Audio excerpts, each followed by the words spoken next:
BJP ಬಹಳ ಯಶಸ್ವಿಯಾಗಿ narrative ಅನ್ನ ಕಟ್ಟಿತು ದಿಲ್ಲಿನಲ್ಲಿ.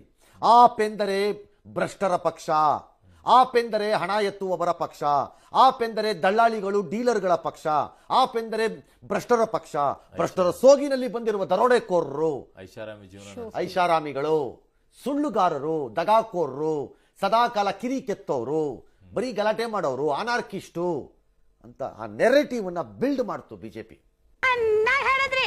ಸಾಮೂಹಿಕ ಇಲ್ಲದ ನಾಯಕತ್ವ ಬಿಜೆಪಿಗೆ ಗೆಲುವು ತಂದು ಕೊಡ್ತು ಅಂತಾರೆ. ನೋ ಸಿಎಂ ಮುಖ ಇಲ್ದೇನೆ ಸಾಮೂಹಿಕ ನಾಯಕತ್ವ ಇಲ್ಲದೆ ಇರಲಿ, ಜನಕ್ಕೆ ಅದು ಬೇಕಾಗಿರ್ಲಿಲ್ಲ.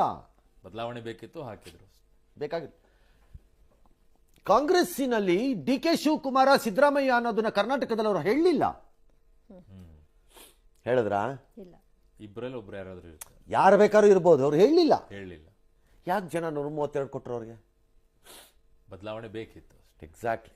ಜನ ತೀರ್ಮಾನ ಮಾಡಿದ್ರೆ ಯಾವ ಲೀಡರ್ ಅನ್ನೋದು ಬೇಕಾಗಿಲ್ಲ, ಎಲ್ಲ ಸರಿ ಅದು ವರ್ಕ್ ಆಗತ್ತೆ ಅಂತ ಏನಿಲ್ಲ. ಸೇಮ್ ಅದೇ ರೀತಿ ಗುಡ್ಸಿನೂ ಹಾಕ್ಬಿಡ್ತಾರೆ. ಟಾರ್ಗೆಟ್ ಕೇಜ್ರಿವಾಲ್, ಶೀಶ್ ಮಹಲ್ ಅಸ್ತ್ರ ಬಿಜೆಪಿಗೆ ನಿಜ. ಅಂಡ್ ಕಾಂಗ್ರೆಸ್ ಸೇಮ್ ಇಲ್ಲಿ ಕಾಂಗ್ರೆಸ್ ಬಿಜೆಪಿ ಮೇಲೆ ಮಾಡಿದಂಗೆ ಆಯ್ತು. ಕಾಂಗ್ರೆಸ್ ಇಲ್ಲಿ ಬಿಜೆಪಿ ಮಾಡಿದಂಗೆ. You are exactly right. 40% Bommai scam ಮಾಡು ಬರ್ತದೆ ಅನ್ಕೊಂಡೆಲ್ಲ ನೆರೇಟಿವ್ ಬಿಲ್ಡ್ ಮಾಡಿದ್ರು. ಈಗ ನೆರೇಟಿವ್ ಇದೆಯಾ ಇಲ್ವಾ? ಇಲ್ಲಿಲ್ವಾ ಪರ್ಸೆಂಟೇಜ್? ಇವಾಗ let D K Shivakumar and Siddaramaiah sale percentage ಇಲ್ಲ ಅಂತ ನೋಡಬಿಡ್ತೀನಿ ನಾನು. ಆಪರೇಷನ್ ಸ್ಥಳೀಯ ಸಮಸ್ಯೆಗಳಿಗೆ ಆದ್ಯತೆ, ಮಹಿಳಾ ಮತದಾರರು ಆಪ್ನ ಬೆನ್ನೆಲುಬು. ನಿಂತ್ಕೊಂಡಿದ್ರು, ಗಟ್ಟಿಯಾಗಿ ನಿಂತಿದ್ರು. ಅವ್ರನ್ನ ಇಟ್ಕೋಬೇಕಾಗಿತ್ತು, ಇಟ್ಕೊಳ್ಳಿಲ್ಲ ಇವರು. ಬಿಜೆಪಿ ಅವ್ರು ಕಿತ್ತರು, ಅವ್ರನ್ನ ಒಡೆದ್ರು. ಅವ್ರನ್ನ ಲಿಂಗಾಯತರನ್ನ ಕಾಂಗ್ರೆಸ್ಸು ಇಲ್ಲಿ ಕರ್ನಾಟಕದಲ್ಲಿ ಒಡೆದಂಗೆ ಹೊಡಿತು. ಪೂರ್ವಾಂಚಲ ಮತದಾರರು ಎಲ್ಲರಿಗೂ ಗೊತ್ತು. ಆಪ್ ಆಡಳಿತ ವಿರೋಧಿ ಸಲಹೆ, ಉಚಿತಗಳ ವ್ಯೂಹ. ಉಚಿತಗಳನ್ನು ಕೊಟ್ಬಿಟ್ರು, ಮ್ಯಾನೇಜ್ ಮಾಡೋಕ್ಕಾಗಲಿಲ್ಲ. 60,000 ಕೋಟಿ ಇರಬೇಕು ಮೋಸ್ಟ್ಲಿ. ಎಕ್ಸೆಸ್ ಬಜೆಟ್ ಇರುವಂತಹ ರಾಜ್ಯ ಡೆಲ್ಲಿ.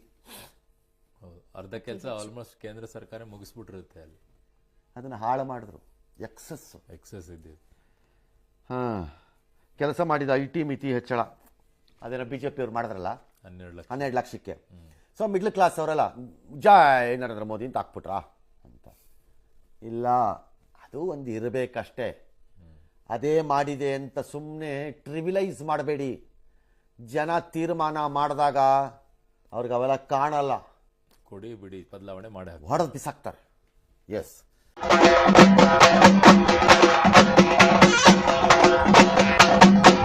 ಆಪ್ ಸೋಲಿಗೆ ಕಾರಣಗಳೇನು? ಸಾಲು ಸಾಲು ಭ್ರಷ್ಟಾಚಾರ ಆರೋಪಗಳು ಕೇಳಿ ಬರ್ತಾ ಇದ್ದಿದ್ದು, ಅವರ ಮೇಲೆ ಬರ್ತಾ ಇದ್ದಿದೆ ಅದು ದೊಡ್ಡದಾಗಿ. ಸೊ ಸಾಲು ಸಾಲು ನಾಯಕರ ಜೈಲು ವಾಸವನ್ನ ಅನುಭವಿಸಬೇಕಾಗಿತ್ತು. ಅಸ್ಥಿರ ನಾಯಕತ್ವ ಪೊಳ್ಳು ಭರವಸೆಯನ್ನ ಕೊಟ್ಟಿದ್ದು.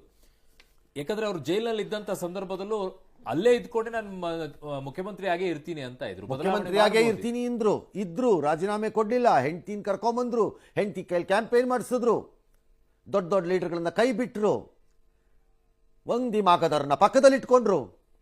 ತನ್ನದೇ ಪಕ್ಷದ ಹೆಣ್ಣು ಮಗಳಿಗೆ ತನ್ನ ಮನೆಯಲ್ಲೇ ಹೊಡೆದ್ರು ಅಂದಾಗ ಅದಕ್ಕೆ ರಿಯಾಕ್ಟ್ ಮಾಡುವಂತಹ ಕನಿಷ್ಠ ಸೌಜನ್ಯಗಳನ್ನು ತೋರಿಸ್ಲಿಲ್ಲ. ಇದೇನ ಆಪು, ಇದೇನ ಅಣ್ಣ ಹಜಾರೆ ಹೇಳ್ಕೊಟ್ಟಿದ್ದು. ಯಾವನಾರೊಬ್ಬ ಕೇಳಬೇಕಿತ್ತು, ಕೇಳಕ್ಕಲ್ಲಿ ಯಾರೂ ಇರಲಿಲ್ಲ. ಎಲ್ಲ ತುತ್ತೂರಿಯುವುದವ್ರು ಸೇರಾಗಿತ್ತಲ್ಲಿ. ಆಪ್ ಅಂದರೆ ಇನ್ನೊಂದು ಪಕ್ಷವಾಗಿತ್ತು. ಆಪ್ ಅಂದರೆ ಅರವಿಂದ ಕೇಜ್ರಿವಾಲ್ ನಾನೊಬ್ಬನೇ ಇಲ್ಲಿ ಅನ್ನೋ ನಿರ್ಧಾರಕ್ಕೆ ಬಂದಾಗಿತ್ತು.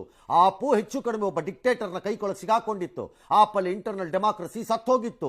ಆಪ್ನಲ್ಲಿ ದುರಾಡಳಿತ ಮತ್ತು ದುರಾಸೆಗೆ ಬಿದ್ದಂತಹ ಗಿರಾಕಿಗಳು ಜಂತು ಹುಳುಗಳ ತರ ಓಡಾಡ್ತಿದ್ವು.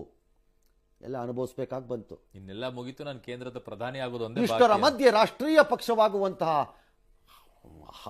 ಆಸೆಗೆ ಬಿದ್ದರು ಅರವಿಂದ್ ಕೇಜ್ರಿವಾಲ್.